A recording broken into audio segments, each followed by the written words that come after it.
Mesdames, Messieurs, bonjour et bienvenue sur notre chaîne YouTube. L'information vous place au sommet du monde. Alors, si vous êtes nouveau, abonnez-vous et cliquez aussi sur la cloche de notification pour ne plus rien manquer. On commence.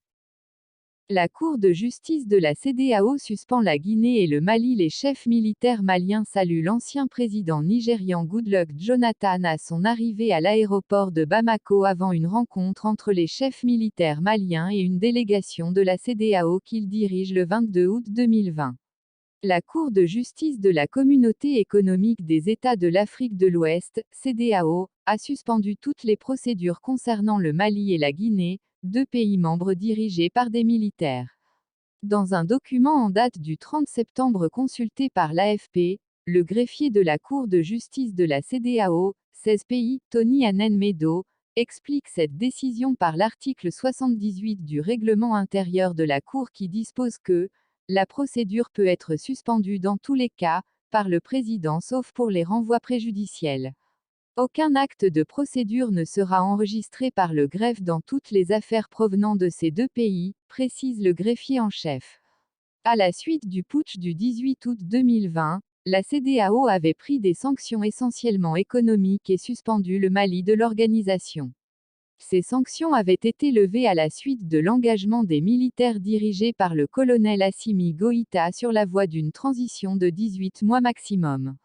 Mais depuis, le colonel Goïta a mené en mai un nouveau coup de force en déposant le président de transition BNDAW et son premier ministre Mokhtar Ouane.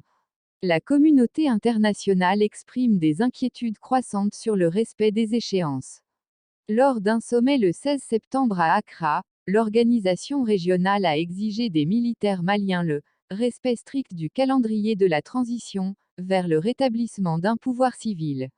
Se disant très préoccupée par la lenteur dans la préparation des élections, prévues fin février, elle a affirmé que leur tenue dans les délais était non négociable. En Guinée, la CEDEAO se retrouve dans une situation comparable à celle qu'elle a connue au Mali.